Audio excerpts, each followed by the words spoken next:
And when I met him in real life, I played hooky from work to meet with him for lunch. We met at a small country diner where neither of our stations reported often. And when he walked in the restaurant, no shit, girlfriends, looking into his eyes made my panties wet.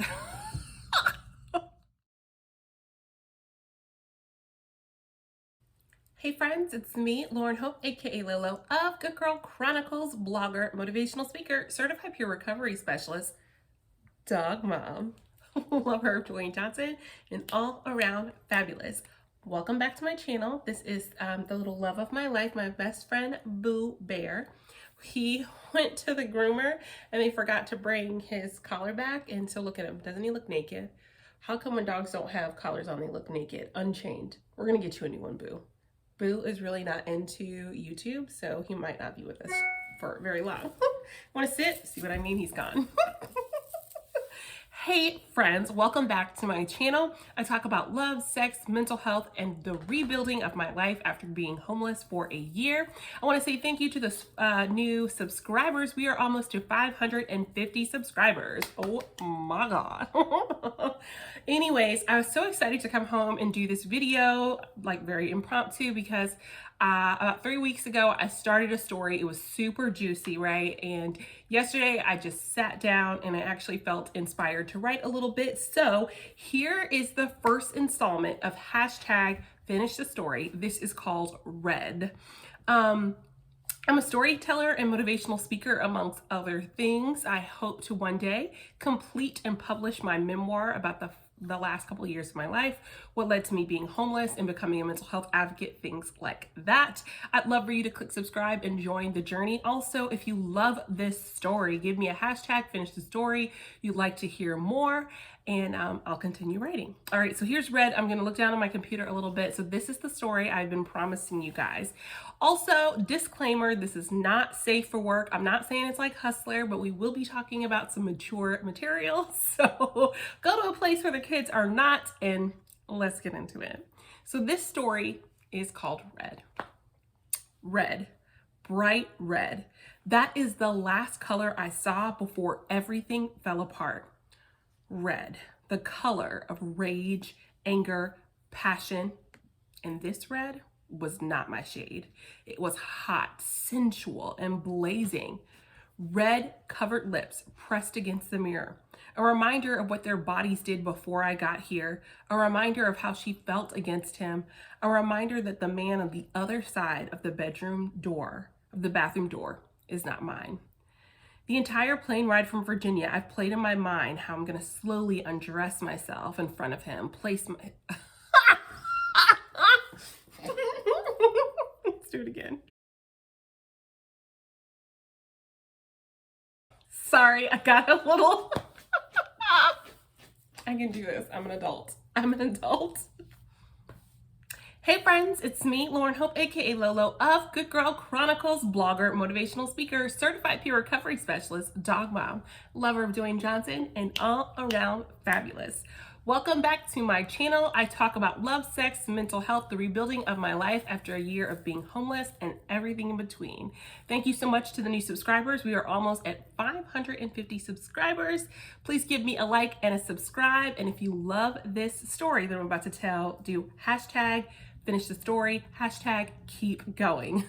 About 3 weeks ago, I started a story. I teased it about a couple of minutes into the story, and then I stopped it. And I said, if you want me to say the rest of the story, do hashtag finish the story. So that's gonna be the same thing. I'm gonna start the story Red that I teased a couple of weeks ago. And if you wanna hear the rest of the story, comment below, hashtag finish the story. If I get 5 comments, I'll continue the story. Also, disclaimer, this is not safe for work. It's not like Hustler or anything like that, but we will be talking about adult behavior and material. So put the kids away, get some coffee, girl, because we're about to sip this tea. So here's my story, Red. I'm gonna be looking down at my computer, so that's where my eyes are. I'm gonna try not to laugh as I tell this, because whenever I talk about X, it makes me laugh, sorry. Red, bright red. This is the last color I see before everything falls apart. Red, the color of rage, anger, passion.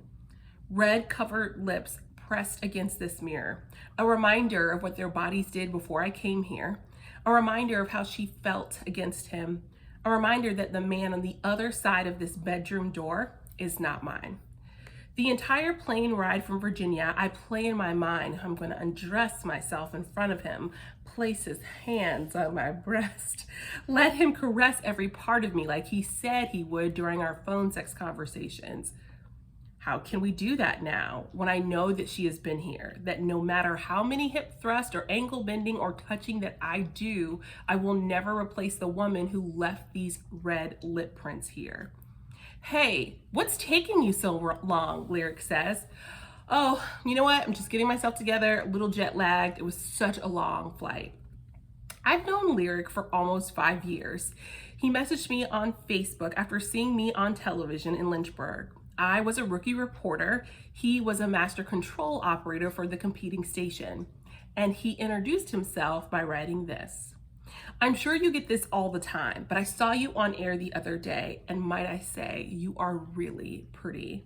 Instead of being creeped out, I was actually really enamored, and then we started an online penmanship that turned into hours and hour-long phone calls talking about everything from music to love to the 90s. When we discovered Skype, we talked so long that some nights I'd find myself falling asleep to his voice.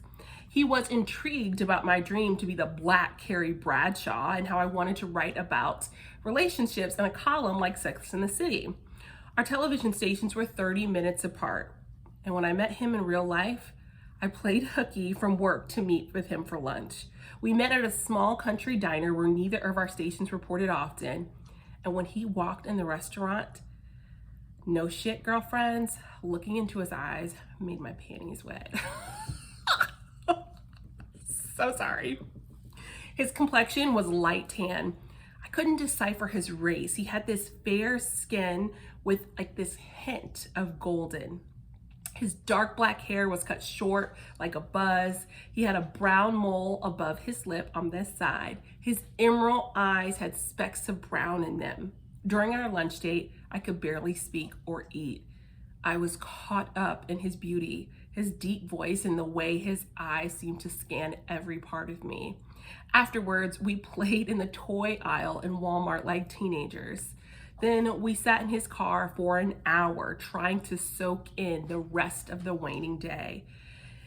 He took his hands and turned my face to him. His soft, moist lips pressed against mine, sending electricity throughout my entire body. So much so, I legit let out a moan. When our lips parted, I exhaled. This was the first time I had ever saw him in person until now. That's it. That's as far as I've gotten. You're like, what?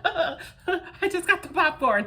If you want to hear me complete this story, go #finish the story. Yes, girl, #keep going, and I will continue the rest of the story. This is actually how I want to open my memoir. I hope to complete and publish one day. It's going to be about how I went from being a television reporter to being homeless to becoming an advocate in, I don't know where the book ends, but I felt inspired to write. I've actually written a lot of the book. I just want to change the beginning. So this is how I plan to open the book. Also, friends, it is February, the month of love. And for some of us single friends, this time of year can kind of suck because you recognize that you're alone. Maybe you want companionship or whatever. But I've been on a journey of just really digging deep into myself and being okay with myself. And I thought to myself, what if this month is not just about romantic love, it's about self-love? And self-love is so important because everything we do flows from it. We can't love someone else if we don't love ourselves. And so that's definitely something that I'm working on. So this month I created these cute little t-shirts, which I'm going to put the links below. For the month of February, for about 3 weeks, I'm going to be selling these self-love t-shirts that I would love for you to buy. I'm going to give a portion of the proceeds to a mental health organization called Vocal Virginia here in our area. I was recently nominated to their board of directors, and Vocal is so amazing. They're on the front lines of advocacy when it comes to mental health and things of that nature. And as a board director, I would like to bring in some funds for this amazing organization. And if you have a passion for mental health or want to have a voice in this, you can join Vocal as a member. I'll put the information on how you can get information about Vocal below. So for every t-shirt you buy, you're not only kind of being a part of my self-love journey, but you're giving to an amazing organization here in Virginia. All right, friends, I will see you next time. Again, if you want to hear me continue this story, give a sister some love with hashtag keep going, hashtag finish the story. As we say here, Good Girl Chronicles, I love you. I love God more. See you next time.